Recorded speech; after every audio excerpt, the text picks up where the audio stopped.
Baissez les lumières, installez-vous bien confortablement. Le voyage vers le bien-être et la relaxation peut commencer. Notre visite dans les allées du tout premier salon Sensei débute par une séance d'expansion de conscience. Un guide est là pour vous permettre de lâcher prise. Alors l'expansion de conscience, c'est une méthodologie qui permet aux personnes d'aller à la rencontre d'eux-mêmes et ce qu'on appelle nous la conscience supérieure. Alors les gens l'appellent l'âme, le moi supérieur, chacun a sa définition de cette conscience supérieure et ça permet aux personnes d'avoir une communication très intime avec eux-mêmes sans que le conscient soit en cause. Et quels sont les bienfaits que cela permet ?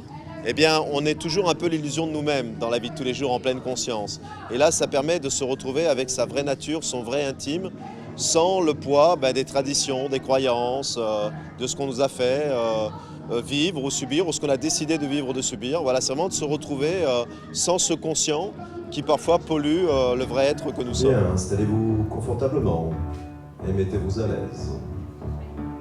Mettez-vous à l'aise tranquillement.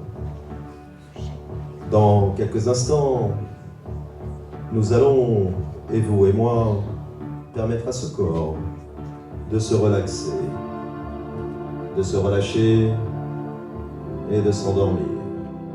Il y a toute une préparation, c'est de mettre la personne d'abord dans un état de méditation. Déjà, on arrive à la poser parce que souvent on est dans le mental, dans le brouhaha du quotidien. Donc c'est vraiment arriver à faire descendre toutes les tensions, relâcher toutes les tensions.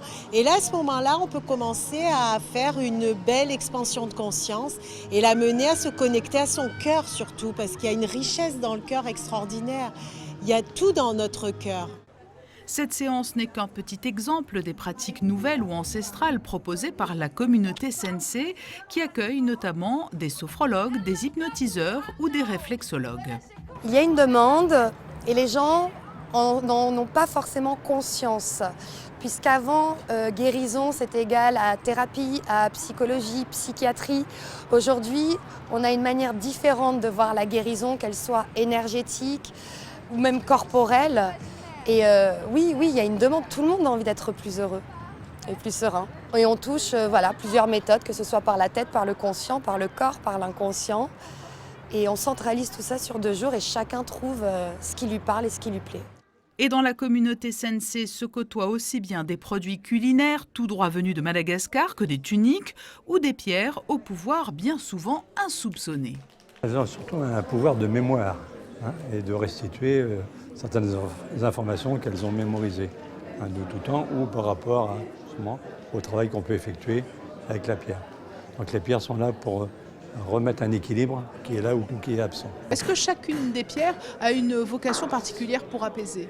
Chaque pierre, bien sûr, a une particularité, bien sûr, en fonction des besoins ou des pathologies, des choses qu'on a besoin de rééquilibrer. Et donc, chaque pierre va travailler sur les chakras ou les centres énergétiques différents les uns les autres.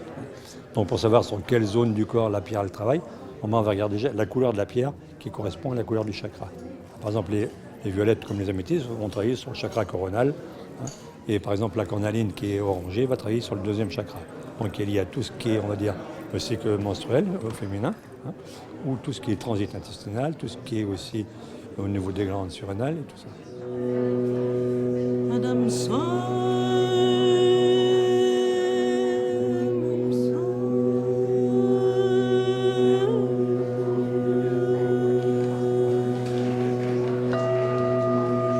Un son cristallin, une résonance prenante des chants attirent notre attention.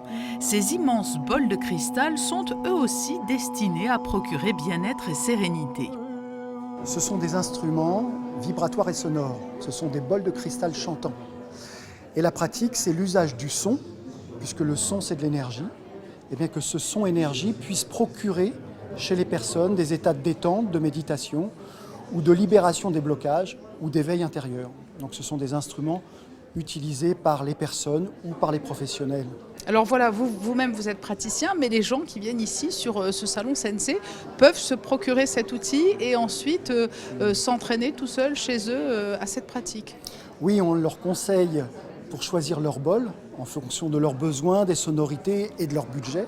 Et à partir de là, eh bien, ils vont intuitivement apprendre à l'utiliser, mais en même temps, on a créé des pédagogies pour apprendre à l'utiliser chez soi avec une formation, soit en ligne ou dans notre centre à Bordeaux. Sur la terrasse panoramique du Méridien, les séances de yoga, tai chi, reiki ou cérémonie du cacao se sont enchaînées pendant les 2 jours de ce salon inédit à Monaco. Et en matière de bien-être et lâcher prise, la demande aujourd'hui est bien réelle. On compte à travers le monde plus de 300 millions de pratiquants du yoga. Il s'agit majoritairement de femmes dont l'âge moyen est de 40 ans. Le tourisme du bien-être s'est également énormément développé. Certaines destinations wellness sont de plus en plus courues, tout particulièrement en Asie et en Amérique du Nord. Une quête de sens qui s'oppose à une période et un environnement parfois trop anxiogènes.